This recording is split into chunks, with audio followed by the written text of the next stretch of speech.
আসসালামু আলাইকুম ওয়া রাহমাতুল্লাহি ওয়া বারাকাতুহু নাহমাদুহু ওয়া নুসাল্লি আলা রাসূলিহিল কারীম ক্বালা আল্লাহু আযজা ওয়া জাল ফিল কুরআনিল আযীম আউযু বিল্লাহি মিনাশ শাইতানির রাজীম বিসমিল্লাহির রাহমানির রাহিম ইয়া আইয়ুহাল্লাযীনা আমানু কুতিবা আলাইকুমুস সিয়াম কামা কুতিবা আলাল্লাযীনা মিন ক্বাবলিকুম লাআল্লাকুম তাত্তাকুন সাদাকাল্লাহুল মাওলানাল আযীম ওয়া সাদাকা রাসূলুহুন নবিয়ুল কারীম। সুপ্রিয় দর্শক মণ্ডলী, বিশ্বের যে প্রান্ত থেকে চোখ রেখেছেন এই সময় নিউজ 24-এর লাইভ অনুষ্ঠান, আপনাদের প্রিয় অনুষ্ঠান ইসলাম ও আমরাকে দেখার জন্য সকলকে উক্ত অনুষ্ঠান ও চ্যানেলের পক্ষ থেকে আন্তরিক ধন্যবাদ, মোবারকবাদ, স্বাগত আমন্ত্রণ জানাচ্ছি আজকের এই সুন্দর আয়োজনে।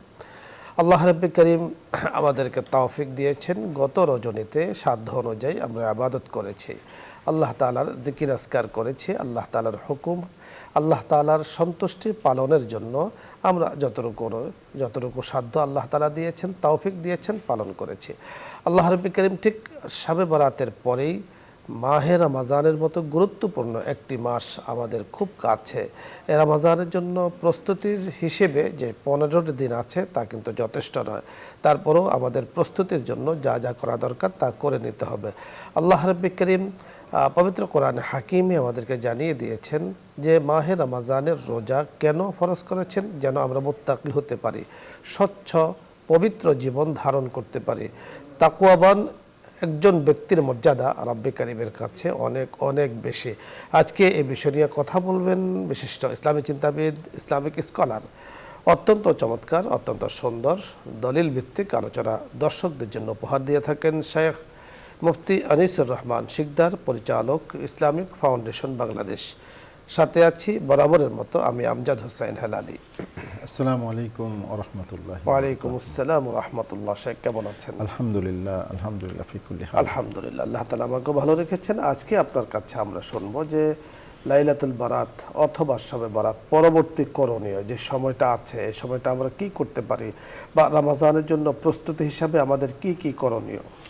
জি, অত্যন্ত সুন্দর একটা জীবন ঘনিষ্ঠ বিষয় আজকে অবতারণার জন্য আপনাকে এবং আমাদের এই চ্যানেল কর্তৃপক্ষকে ধন্যবাদ জানাচ্ছি। আসলে আল্লাহ রাসূল সাল্লাল্লাহু আলাইহি ওয়াসাল্লাম রজব মাস আসার থেকেই দোয়া করতেন, আল্লাহুম্মা বারিক লানা ফি রজব ওয়া শাবান ওয়া বাল্লিগনা রমজান। রব্বুল ইজ্জত আমাদেরকে আপনি বরকত দান করেন শাবান এবং রজব মাসে, এবং আমাদের হায়াতকে আপনি পৌঁছিয়ে দেন রমজান পর্যন্ত। তো সুতরাং এখানে রমজান পর্যন্ত হায়াত, মূল বিষয় হলো রমজান, শাহরু রমজান আল্লাযী উনজিলা ফীহিল কোরআন, যেই মাসে আল্লাহ তাআলা কোরআন নাজিল করেছেন। কোরআনের সাথে একটা সম্পর্ক, রমজানের সাথে একটা সম্পর্ক। রমজান মাস যেমন বরকত, এই বরকত আসার একটা বড় কারণ আল্লাহ বলছেন উনজিলা ফীহিল কোরআন, আল্লাহ তাআলা এই মাসেকে কোরআনকে অবতীর্ণ করেছেন। এবং আল্লাহ রাসূল সাল্লাল্লাহু আলাইহি ওয়াসাল্লাম বলেছেন, হাজা কদ আযাল্লুকুম শাহরুন আযীমুন মুবারাকুন, তোমাদের মাথার সামনে এমন এক মাস আসতেছে ছায়াস্বরূপ, যেটা অত্যন্ত মর্যাদাশীল, অত্যন্ত মোবারক, অত্যন্ত আজিমুশান এক মাস। তো আল্লাহ তাআলা প্রকৃত আল্লাহর কাছে সবচেয়ে মাস তো আল্লাহর কাছে, তার মধ্যে রমজান মাসের গুরুত্ব শরীয়তে ইসলামে সবচেয়ে বেশি দেওয়া হয়েছে, যেখানকার এক একটা নফল ইবাদতকে আল্লাহ তাআলা ফরজের মর্যাদা দিয়েছেন, এবং একটা ফরজকে আল্লাহ তাআলা 70 গুণ এরকম বাড়িয়ে দিয়েছেন। তো সেখানে যে কোনো আমলকে রাসূল সাল্লাল্লাহু আলাইহি ওয়াসাল্লাম এমনকি দান সদকা করাকে পর্যন্ত কীভাবে উদ্বুদ্ধ করেছেন, যে কেউ যদি একটা খেজুর অথবা 2টে খেজুর যদি বা এক ঢোক পানি কাউকে পান করায়, এক ঢোক শরবত কাউকে পান করায়, সেও কামিসলি আজরি সায়েম, যে রোজাদারের সমপরিমাণ হিসাব তাকে দেওয়া হবে, অথচ ওয়ালা ইয়ানকুসু মিন উজুরিহি শাইয়া, অথচ রোজাদারের যে সোয়াব সেই সোয়াবের মধ্যে কোনো কম করা হবে না। তো এত বড় আজিমুশান যে মাস রাসূল পাক সাল্লাল্লাহু আলাইহি ওয়াসাল্লাম সেই মাসের প্রস্তুতির জন্যই বেশি এই মাসে রোজা রাখতেন। হাদিসের মধ্যে সেই হাদিস দ্বারা প্রমাণিত, রাসূল সাল্লাল্লাহু আলাইহি ওয়াসাল্লাম শুধু আইয়ামে বীজ, এমনি তো রাসূল সাল্লাল্লাহু আলাইহি ওয়াসাল্লাম আইয়ামে বীজ, সোমবার, বৃহস্পতিবার রোজা রাখতেন সারা বছরই, 13, 14, 15 সাথে সাথে সোম এবং আর এছাড়াও অন্য হাদিসের মধ্যে আসছে রাসূল সাল্লাল্লাহু আলাইহি ওয়াসাল্লাম সাধারণত বাড়ি যেয়ে বিবি সাহেবদের কাছে জিজ্ঞেস করতেন সকালবেলায় যে কোনো খাবার আছে কিনা। তো ওনারা যদি বলতেন কোনো খাবার নাই, তো রাসূল রোজার নিয়ত করে নিতেন। আল্লাহ রাসূল সাল্লাল্লাহু আলাইহি ওয়াসাল্লাম তো অনেক বেশি এরকম রোজা রেখেছেন, তার মধ্যে বেশি রোজা রেখেছেন হাদিসের মধ্যে সিয়াসতের রাওয়ায়াতের মধ্যে আসছে যে আল্লাহ তাআলা রাসূল সাল্লাল্লাহু আলাইহি ওয়াসাল্লাম সবচেয়ে বেশি রোজা রেখেছেন এই আপনার শাবান মাসে। সুতরাং শাবান মাসটা দেখা যাচ্ছে যে রমজান মাসের একটা প্রস্তুতি পর্ব। তো সুতরাং রমজান মাস আমরা যেই জিনিসগুলা দিয়ে রমজান মাসটাকে আমরা সুশোভিত করব, রমজান মাসকে যারা যেই সমস্ত আমলের দ্বারা আমরা আরও বেশি শক্তিশালী করব, সেইগুলার মস্কটাও এই মাসে বেশি বেশি করণীয় দরকার। যেমন কালামে পাকের তেলাওয়াত বেশি বেশি করার দরকার। আল্লাহ যে বলছে ইয়া আইয়ুহাল্লাযীনা আমানু যকুরুল্লাহ যিকরান কাসীরা ওয়াসাব্বিহুহু বুকরাতাও ওয়াসীলা, সকাল সন্ধ্যা বেশি বেশি আল্লাহর তাসবিহ পাঠ করা, সুবহানাল্লাহ, আলহামদুলিল্লাহ, লা ইলাহা ইল্লাল্লাহ, আল্লাহু আকবার, এই তাসবিহ বেশি আমরা পাঠ করতে পারি। মানে আল্লাহ তাআলার গুণগান সূচক কর্মকাণ্ড, এটা একটা দিক। আরেকটা দিক আমাদের যেটা দরকার সেটা হলো আমাদের অধঃপতিত আমাদের যে যুব সমাজ আছে তাদের পিছনে আমাদের একটু মেহনত হওয়ার দরকার। যে তারা আমরা যদি এই মাসেই তাদেরকে একটু বুঝাইতে পারি যে বাবা একটা বহুত বড় আযীমুশ-শান মসজিদ, একটা হাদিসে আসছে যে কেউ যদি একটা রোজাকে ছেড়ে দেয় সে 1,00,000 বছর জাহান্নামে জ্বলবে। তাদেরকে যদি এই জিনিসটা মেসেজটা দেয়া যায়, তাদের যদি বোঝানো যায়, তাহলে এমন হতে পারে এই রমজানের উসিলায় সে নেশা ছেড়ে দিতে পারে, এই রমজানের প্র্যাকটিসের কারণে সে হয়তো নামাজি হয়ে যেতে পারে, অনেক ভালো ভালো গুণ আসতে পারে। সুতরাং এটাও একটা দাওয়াতের কার্যক্রম করার একটা মুখ্যম একটা সময় আমাদের সামনে প্রস্তুতি। যেমন আমাদের দেশে যখন ইজতেমা আসে তখন ব্যাপকভাবে প্রচারণা যেরকম চলে, যেহেতু রমজান আসতেছে আমরা এই মাসটায় বেশি বেশি রমজানের দিকে মানুষকে আহ্বান করা, রমজানের আমলের দিকে আহ্বান করা, সেটা দরকার। এখানে তো যেখানে এক একটা নফল বা ফরজ ইবাদতের দ্বারা আল্লাহ তাআলা বিশাল বড় সওয়াবের উজরত দিয়েছেন, এত বড় ইস্যু থেকে আমার ভাইরা মাহরুম না হয়ে যায়, সেটা দেখার দরকার। আপনি যথার্থ বলছিলেন। দর্শক মণ্ডলী, আজকে শবে বরাত পরবর্তী আমাদের করণীয় কি তা নিয়ে আমাদের মোহতারাম মুফতি আনিসুজ্জামান শিকদার সাহেব আলোচনা করছিলেন। মাহে রমজানের রোজা রাখার মৌলিক যে উদ্দেশ্য, লক্ষ্য, তা হলো মুত্তাকি হওয়া। আর একজন মুত্তাকির জন্য প্রধানতম গুণ যা থাকা দরকার তা হলো রাসূল আকরাম সাল্লাল্লাহু আলাইহি ওয়াসাল্লাম যা নিয়ে এসেছেন তাকে আঁকড়িয়ে ধরা, যার থেকে বারণ করেছেন তার থেকে বিরত থাকা। যেমনটি কোরআনে হাকিম আল্লাহ তাআলা বলেছেন, মা আতাকুমুর রাসূলু ফাখুযুহু ওয়া মা নাহাকুম আনহু ফান্তাহু। রাসূল যা নিয়ে এসেছেন তাকে আঁকড়িয়ে ধরো, যার থেকে বারণ করেছেন তা থেকে পরিপূর্ণরূপে দূরে থাকো। একজন মুত্তাকির জন্য প্রধানতম যে গুণ তা হলো মাসিয়াত তথা গুনাহ, অপরাধ ইত্যাদি ছেড়ে দেয়া। কোনো ধরনের বদ অভ্যাস থেকে থাকলে সেটাকেও ছেড়ে দেয়া। আমাদের মুফতি সাহেব আনিসুজ্জামান শিকদার সাহেব বলেছেন যে অনেক সময় আমাদের যুব সমাজ নেশাগ্রস্ত হয়ে পড়ে বিভিন্ন কারণে অকারণে। এজন্য মাহে রমজান এই নেশা থেকে মুক্ত থাকার অনেক বড় একটি সুযোগ, তার প্রস্তুতি কিন্তু এখন থেকে নিতে হবে। অনুরূপভাবে রমাদান ছাড়াও সব সময় হালাল রিজিক বক্ষণ করার, হালাল রিজিক অন্বেষণ করার একটা হুকুম কিন্তু আমাদের জন্য পবিত্র কোরআন এবং সুন্নাহ শরীয়তে আমাদের জন্য এসেছে। সেক্ষেত্রে মাহে রমজানের রোজাগুলো আমি রাখবো যেন আমার হালাল হয়, হারাম থেকে 100% দূরে থাকবো। কোনো কারণে কেউ যদি কোনোভাবেই হারামের সাথে যুক্ত থাকি তা পরিত্যাগ করি, তাওবা করি। মাহে রমজানে তাওবার গুরুত্ব অনেক বেশি, তার অনুশীলন এখন থেকে করতে হবে। অনুরূপভাবে মাহে রমজানের জন্য প্রস্তুতির আরেকটি বড় মাধ্যম হলো তাওবা ইস্তেগফার বেশি করে করা। রমজানে তাওবা ইস্তেগফার করব, কারণ আল্লাহ তাআলা তাওয়াবদেরকে, তাওবাকারীদেরকে পছন্দ করেন, ইস্তেগফারকারীদেরকে আল্লাহ তাআলা পছন্দ করেন। তাই তার অনুশীলন এখন থেকে আমাদের করতে হবে। আরেকটি বিষয় হলো আল্লাহ তাআলা ইউহিব্বুল মুতাতাহহিরিন, পবিত্রতা অর্জন যারা করেছে, জহের বাতেন, বাহ্যিক আত্মিক সর্বদিক থেকে যারা পবিত্রতা অর্জন করেছেন তাদেরকেও তিনি মহাব্বত করেন। মাহে রমজানে আমি আমার জীবনকে স্বচ্ছ, পরিচ্ছন্ন, পবিত্র বানাবো, তার অনুশীলন এখন থেকে করতে হবে। মনে রাখতে হবে দিন আছে মাত্র 15টি। 15 দিন একটি মাস রোজা রাখার জন্য প্রস্তুতি হিসেবে খুব একটা সময় নয়। তাই এখন থেকে যেইভাবে আমার প্রস্তুতি নিলে রমজানের পরিপূর্ণ অর্জন, রাহমাত, মাগফিরাত, নাজাত আমি পাবো, সেইভাবে প্রস্তুতি আমাকে নিতে হবে। আল্লাহ রাব্বি করিম আমাদেরকে রমজানের জন্য প্রস্তুতি গ্রহণ করার তৌফিক দান করুন। রমজানের অন্যতম একটি বৈশিষ্ট্য, একটি শিক্ষা হলো সাবর, অর্থাৎ নিজেকে সাবির বানানো, ধৈর্যশীল বানানো। অনেক অনুকূল প্রতিকূল পরিবেশ আসবে, অবস্থার সামনে তৈরি হবে, নিজের রোজা যাতে নষ্ট না হয় তার জন্য এখন থেকেই ধৈর্য ধারণের অনুশীলন আমাদের করতে হবে। আল্লাহ রাব্বি করিম আমাদেরকে সাবির হিসাবে কবুল করুন, যেমনটি সাবির ঘোষণা দিয়েছিলেন হযরত আইয়ুব আলাইহিসসালামকে। আল্লাহ তাআলা বলেছেন, আমি আইয়ুবকে পেয়েছি সাবিরদের অন্তর্ভুক্ত। আল্লাহ তাআলা আমাদেরকেও তার অন্তর্ভুক্ত করুন, আমিন। আলোচ্য বিষয় নিয়ে আপনাদের যদি কোনো কিছু জানার থাকে অথবা রমজানের সাথে সম্পৃক্ত কোনো মাসলা মাসাইল জানার প্রয়োজন হয়, আপনি প্রশ্ন করুন, আমরা চেষ্টা করব কথা বলার জন্য। প্রথমে যিনি আছেন, আসসালামু আলাইকুম ওয়া রাহমাতুল্লাহ। দর্শক নাম বলে পরিচয় দিয়ে প্রশ্ন করুন। আসসালামু আলাইকুম। ওয়া আলাইকুম আসসালাম। হযরত জি, আমি এটা একটা প্রশ্ন ছিল জি যে আমার তো হচ্ছে বাসায় তো চুয়াডাঙ্গা থেকে বলছিলাম যে বাসায় আমরাও টেলিভিশন দেখি, আবার আমার বিবিও দেখে, আমরাও একটু নামাজ কালাম পড়ি, কালাম করি, এই ধর্ম ইয়েতে করি। এটি কি ওই যে বিদেশি চ্যানেলগুলো যেগুলো আছে আর কি, এই সময় করে দেখায় ঘন্টা খানিক সময় মতো।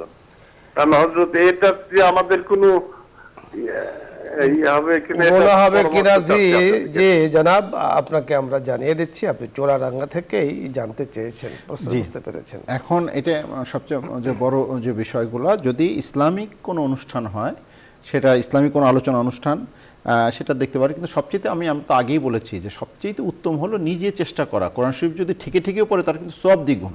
উনি যদি নিজে কোনো আমলটা করে, নিজের তালাফুজ করা একটা জিনিস, যেখানে হাদিসে যেই জিনিসটা আসছে সেটা হলো কোরআনটা তুমি পড়ার কথা বলা আসছে। এমনি ইকরা বিসমি রাব্বিকাল্লাযী খলাক যেমন কি বলছে, একটা পড়া ইসের দিয়ে একটা অর্থ তাফসির যেটা জানার দ্বারা কিন্তু আপনি কিন্তু শোনার থেকে আপনি যদি নিজে পড়েন তাহলে এটার ফায়দাও অনেক বেশি হবে এবং এটি বেশি এফেক্টিভ হবে। আর বিষয়টা হলো যে আর যদি অন্য চ্যানেল ক্ষেত্রে যেই জিনিসটা হয়ে পড়ে, সেটা অনেক সময় মহিলার ছবি, তো মহিলার ছবির দিকে বিশেষ করে রমজান মাসে এমনি গুনাহ তো আছে, গুনাহটা একটু বেশি হবে। আপনি যথার্থ বলেছেন। দেখুন, আমরা ছোটকাল থেকেই আজান শুনে এসেছি, কিন্তু মশক তামরিন অনুশীলন না করার কারণে যিনি মুয়াজ্জিন আজান দেন, সে আজান যদি আপনাকে আমাকে দিতে বলা হয় তাহলে ওই ধরনের হয় না। কারণ আমি এত বছর শুনেছি, দৈনিক 5 বার আমি শুনেছি। ইভেন ইমামের পেছনে আমরা নামাজ পড়ে সূরাতুল ফাতিহা প্রতিনিয়ত নামাজে আমরা শুনে এসেছি। তারপরেও যদি বলা হয় যে আপনি সূরা ফাতিহাটা বলুন, যদি অনুশীলন না করা হয়, চর্চা না করা হয়, এবং শফাতাইন অর্থাৎ মুখে মুখে যদি সেটাকে ঠিক না করা হয়, তাহলে তারপরেও কিন্তু ঠিক হয় না। সুতরাং আপনি আমাদের অনুষ্ঠানের সাথে যুক্ত আছেন, আমরা মাসলা মাসাইল আলোচনা করি। মাসলা মাসাইল এটা শোনার বিষয়, বোঝার বিষয়, আমলের বিষয়। কিন্তু কোরআনের হরফ, কোরআনের কি বলে পড়ার পদ্ধতি অবশ্যই আপনাকে একেবারে সামনাসামনি মুখে মশকের মাধ্যমে উচ্চারণ ঠিক করে পড়তে হবে। এবং আল্লাহ তাআলা কোরআনে কারীমের মধ্যে তাই বলেছেন, ইকরা, কোরআন পড়ো, দেখে পড়ো। আর কোরআনকে দেখে পড়লে যে সওয়াব, মুখস্থ পড়লে তার থেকে সওয়াব কম, অর্থাৎ মুখস্থ থেকে দেখে পড়ার সওয়াব বেশি। আপনি যে কাজটি করতে পারেন, আমরা আপনাকে পরামর্শ দিতে পারি, স্থানীয় কোনো কোরআনের হাফেজ যিনি মাদ্রাসায় পড়াশোনা করেছেন, ওনার সাথে বসে আপনি কোরআনে কারীম একদম মসজিদে বসে অথবা ঘরে বসে আস্তে আস্তে ঠিক করুন। অল্প সময় ইনশাআল্লাহ আল্লাহ পাক কোরআনের ইলম আপনাকে দান করবেন। পরের দর্শক, আসসালামু আলাইকুম ওয়া রাহমাতুল্লাহ।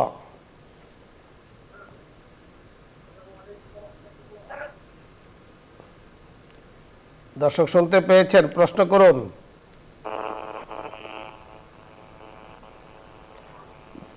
জি, পরের দর্শক, আসসালামু আলাইকুম।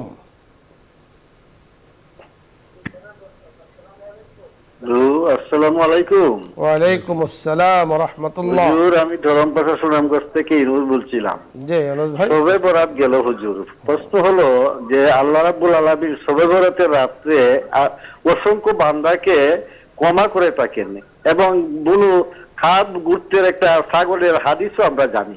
প্রশ্ন হলো আমার যে আমরা যারা 365 দিন মসজিদের দ্বারে কাছে যাই না, ওই দিন ভালো কাপড় পরে, সুন্দর কাপড় পরে, সুগন্ধি মাইকে আমরা নফল ইবাদত করতে যাই, আমাদের ক্ষেত্রেও কি এই কমা প্রযোজ্য হবে? ধন্যবাদ জি, আপনাকে আমরা বুঝিয়ে বলছি, আপনি শুনতে থাকুন। না, হাদিসের মধ্যে একটা হলো ক্ষমা পাওয়ার কারা বেশি উপযুক্ত। 5 ওয়াক্ত নামাজ যে লোকটা পড়বে সেই লোকটার ক্ষমা পাওয়ার সম্ভাবনাটা যত বেশি, আর যে লোকটা ওই জীবনে ওই দিন নামাজ পড়লো বা সপ্তাহে নামাজ পড়ে বা বছরে ঈদের নামাজ পড়ে, তাদের ক্ষেত্রে রহমত তো কখনো এক বরাবর হবে না। আপনি একটা যে কোনো এক জায়গায় আপনি চাকরি করেন, সেখানে যে লোকটা রেগুলার টাইমলি যাচ্ছে, 9টা যাচ্ছে, 5টায় বের হচ্ছে, তার প্রতি তার কর্তৃপক্ষ যেভাবে সন্তুষ্ট হবে, যে ইরেগুলার হবে, স্বাভাবিকভাবে যদি আপনি একটু দেরি করে যান, সেখানে কিন্তু আপনাকে লাল কালি দিতে পারে কর্তৃপক্ষ। আর সেখানে মোটেই সে গেল না, তাহলে সে কতটুক মানে ভালো আমরা দুনিয়ার উপমা হিসেবে বুঝতে পারি যে কেউ যদি কারো অধীনে কাজ করে, তো বস বছরে একবার বোনাস দিয়ে থাকেন। এখন বোনাসটা কবে দিয়ে থাকেন? বছরে যে কোনো একদিন দিয়ে থাকেন। এখন এক লোক সারা বছর ডিউটি করেনি, বোনাসের সময় আসছে বোনাস নেওয়ার জন্য, তো বস দেখে তো তাকে চিনে ফেলবে যে তুমি তো সারা বছর তোমাকে দেখিনি, এখন বোনাসের জন্য এসেছ। হ্যাঁ, বসে যদি তখন তার দয়া হয়, মায়া হয়, এবং সে ওয়াদা করে যে আমি স্যার আর আমি নাগা করব না, যা আমি করেছি সেটাও আমি পূরণ করে দিব, যেটা আমার নাগা হয়ে গিয়েছে সেটাও আমি পূরণ করে দিব, তো তার কথাবার্তা শুনে বসের যদি মায়া হয়, বসে তাকে বোনাসটা দিতে পারেন। ঠিক সবে বরাতে এখান থেকে আমরা বুঝে নিই যে যারা এসেছেন তাদেরকে আমরা স্বাগত জানাই, তাদেরকে ধন্যবাদ জানাই। অন্তত সবে বরাত উপলক্ষে একদিন উনি মসজিদে এসেছেন, নিঃসন্দেহে এটাকে আপনি ভালোভাবে দেখতে হবে, তার থেকে তো ভালো। তো এখন তিনি ওয়াদা করেছেন যে আল্লাহ যা আমার ছুটে গিয়েছে আমি আদায় করব, এবং ভবিষ্যতে আমি যথাযথভাবে হুকুম পালন করব, এবং আল্লাহ আপনি আমাকে বোনাসটাও দিয়ে দেন। রব্বে কারীম যদি পছন্দ করেন, ভালোবাসেন, তার ওয়াদাটা তা আল্লাহ তাআলার কাছে পছন্দ হয়, তিনি পুরোটা দিয়ে দিতে পারেন। এই হাদিসের মধ্যে আসছে, সেখানেও কিন্তু একটা হাদিসে মৌলিকভাবে সব জায়গায় ইল্লা মুশরিক ও মুশাহিন, এইটা কিন্তু প্রায় সব হাদিসের মধ্যে আসছে। কাতে যে আত্মীয়তার সম্পর্ককে ছেদ করবে, উকুকুল ওয়ালিদাইন যারা আর কি মাতা পাতা আকুল ওয়ালিদাইন পিতামাতার যারা নাফরমান তাদের কথা আসছে, যারা যারা এরকম কিন্তু অনেকগুলো ক্রাইটেরিয়া আছে যাদেরকে আল্লাহ তাআলা ক্ষমা করবেন না, তাই না? তো এখন সেই দৃষ্টিকোণ থেকে মানে তো এরকম আরো কিছু তিনি যদি তওবা করেন, কথা আসলে ওইটাই ইউনুস ভাই, যে বিষয়টি আসলে আমরা বোঝাতে চেয়েছি তা হলো দুনিয়ার উপমা হিসেবেও আমরা বুঝতে পারি। ঠিক যিনি লাইলাতুল বরাতে মসজিদে এসেছেন তাকে ধন্যবাদ জানান। তিনি যদি কাজা নামাজের জন্য আল্লাহ তাআলার কাছে ওয়াদা করেন যে আল্লাহ আমি যা বাদ দিয়েছি, যা পড়িনি আমি পড়ব, আমি পড়া শুরু করে দিয়েছি, এবং সামনে আমি বাদ দেব না, সামনে আমি আদায় করব। রব্বে করিম সবে বরাত উপলক্ষে তার জন্য যে বোনাস আছে সেটা যদি তাকে দিয়ে দেন, এবং এখানে বোনাসেরও অনেক ধরনের পদ্ধতি আছে, যে উনি যেহেতু বোনাস প্রাপ্ত নয়, তো আল্লাহ তাআলা তাকে খুশি করতে চান, যে কোনোভাবে তাকে আল্লাহ তাআলা খুশি করতে পারেন। ঠিক বস যেমন খুশি করে, আমরা দুনিয়ার উপমা দিলে অনেক সময় বুঝি। আরেকটি বিষয় মনে রাখতে হবে যে আমাদের দাওয়াত ও তাবলীগের ওলামায়ে কেরামের বুজুর্গানে দ্বীনের একটি মূল নীতি রয়েছে। তারা বলেন যে মানুষকে যথাসম্ভব জড়িয়ে রাখা, তুড়িয়ে না রাখা, অর্থাৎ যথাসম্ভব একজন মানুষ ধর্মের প্রতি আকৃষ্ট হচ্ছে তাকে নিয়ে আসা, তাকে বিভিন্নভাবে তুচ্ছ তাচ্ছিল্য অথবা সারা বছর কেন আসনে এইভাবে এগুলো শরীয়তে তাকে সরিয়ে দেয়া, শরীয়তে কিন্তু নিষেধ আছে। আল্লাহ রাব্বুল কারীম আমাদের বাশিরু ওয়ালা তুনাফিরু, মানুষদেরকে শুভ সংবাদ দাও এবং ক্ষমার কথা শোনাও, মানুষদেরকে সরিয়ে দিও না, এটাই কিন্তু ইসলামের মূল বিধান। আল্লাহ তাআলা আমাদের মুসলিম ভাই যারা আছেন, যারা বুঝেন না তাদেরকে বোঝার তৌফিক দান করুন, যারা আছেন সেখানেও আমরা যারা, আপনারা যারা আলহামদুলিল্লাহ সারা বছর নামাজ পড়েন, সেখানেও কিন্তু বিনয়ীভাবে প্রকাশ করতে হবে। কোনো ধরনের মানে অহমিকা, কোনো ধরনের আমি করতে পেরেছি এই ধরনের কোনো ভাব কিন্তু নিজের মধ্যে আনা যাবে না। আল্লাহ তাআলা আমাদেরকে তৌফিক দান করুন। পরের দর্শক, আসসালামু আলাইকুম ওয়া রাহমাতুল্লাহ। ওয়ালাইকুম আসসালাম ওয়া রাহমাতুল্লাহ। আসসালামু আলাইকুম। ওয়ালাইকুম আসসালাম ওয়া রাহমাতুল্লাহ। জি হুজুর, আমার একটা প্রশ্ন ছিল। বলুন। আমার ঘরে 3টা কোরআন আছে, 2টা অর্থ সহকারে, একটা অর্থ না। আমি তো অর্থ সহকারেটাও পড়ি, আবার যেটা অর্থ নাই সেটাও পড়ি, মানে সূরা কোন সূরা পড়লাম সেটা ঠিকানা দিয়ে রাখি। আমার কোরআন খতমটা হবে? অবশ্যই হবে, কোনো সমস্যা নেই। আপনি যেটা অর্থ আছে সেটা মাঝে মাঝে অর্থ পড়ি। পরের দর্শক, আসসালামু আলাইকুম ওয়া রাহমাতুল্লাহ। ওয়ালাইকুম আসসালাম।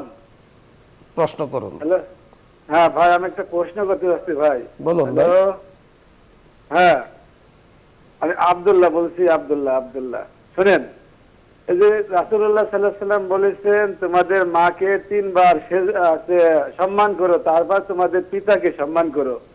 কিন্তু আমরা আজকে রাষ্ট্র চালাতে গিয়ে কি আমরা মাকে দিয়ে রাষ্ট্র চালাবো না পিতাকে দিয়ে রাষ্ট্র চালাবো? দয়া করে হুজুর, কোরআনে কি আছে এটা আমাকে জানাবেন। আপনাকে ধন্যবাদ। দুই কথা দুই জায়গায়, আসলে লম্বা চড়া আলোচনা, আপনি একটিকে আরেকটাতে গোলমোল লাগিয়ে ফেলেছেন। রাষ্ট্র পরিচালনা এক বিষয়, মার শ্রদ্ধা আরেক বিষয়, দুই বিষয়। মোহতারাম, আমরা এই বিষয়টি শুনবো যে মার সেবা নিয়ে আসলে কোরআন সুন্নাহ কি বলা আছে। দেখেন, আল্লাহ তাআলা স্পষ্ট বলছে, ওয়াকাযা রাব্বুকা ইল্লা আল্লাহ তা'বুদু ইল্লা ইয়াহু ওয়া বিল ওয়ালিদাইনি ইহসানা। পিতামাতার প্রথমে বলেছেন আল্লাহ তাআলাই তোমরা ইবাদত করবে, সাথে সাথে পিতামাতার তোমরা ইহসান করবে, পিতামাতার সাথে ভালো ব্যবহার করবে। সেই ভালো ব্যবহার পদ্ধতি পর্যন্ত আল্লাহ শিখিয়েছে। ওয়ালা তাকুল্লাহুমা উফফিন ওয়ালা তানহারহুমা। তাদের কোনো ব্যবহার কারণে তুমিও হু বলবা না, বা তোমার কোনো ব্যবহার কারণে তারা যেন উহ শব্দ না বলে। তাদের সাথে কোনো উচ্চ স্বরে তোমরা কথা বলবে না। ওয়াকফিজ লাহুমা জানাহা যুল্লি মিনার রাহমা। রহমতের ডানা তুমি তাদের জন্য বিছিয়ে দাও। অর্থাৎ একটা মানুষের কাছে যত প্রকার নরম হওয়া যায়, মা বাবার কাছে তত বেশি নরম। রাসূল আকরাম সাল্লাল্লাহু আলাইহি ওয়াসাল্লাম মার খেদমতের কথা বারবার বলেছেন, যেহেতু মা কষ্ট বেশি করেন, মা অনেক বেশি ওয়াহনান আলা ওয়াহনান, কষ্টের পরে কষ্ট ধারণ করে, জগতে আসার পরেও তিনিই কষ্ট করেন, তিনিই লেগে থাকেন।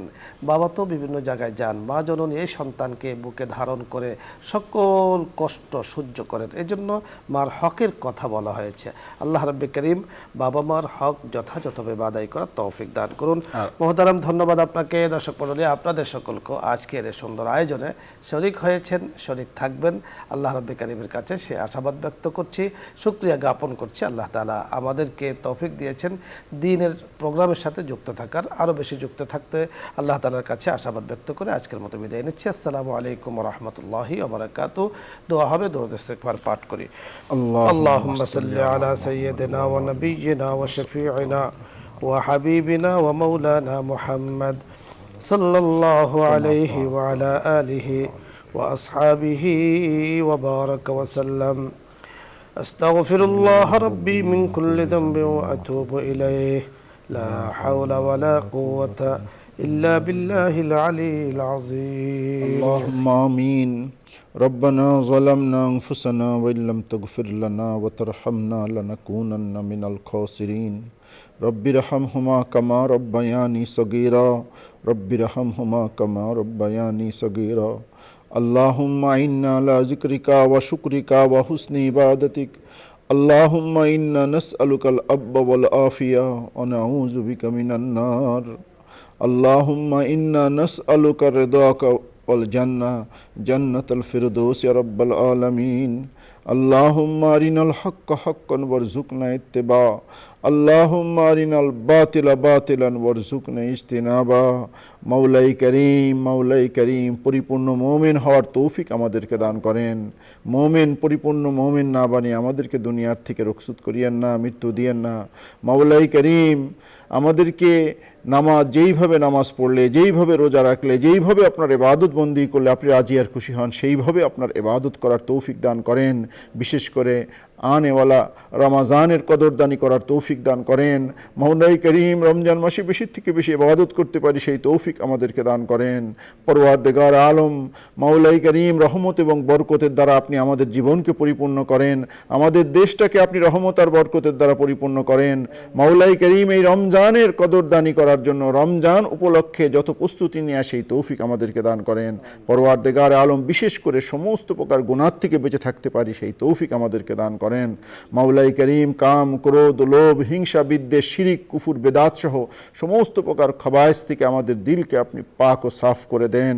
আমাদের মধ্যে সবরের গুণ দান করেন, শুকরের গুণ দান করেন, তাওয়াক্কুল, আপনার প্রতি ভরসা করার গুণ দান করেন, তাকওয়া, আপনার ভয় আমাদের মধ্যে দান করেন, আপনার ইলিম থেকে আমাদেরকে ইলিম দান করেন, আপনার হিলিম থেকে আমাদেরকে হিলিম দান করেন।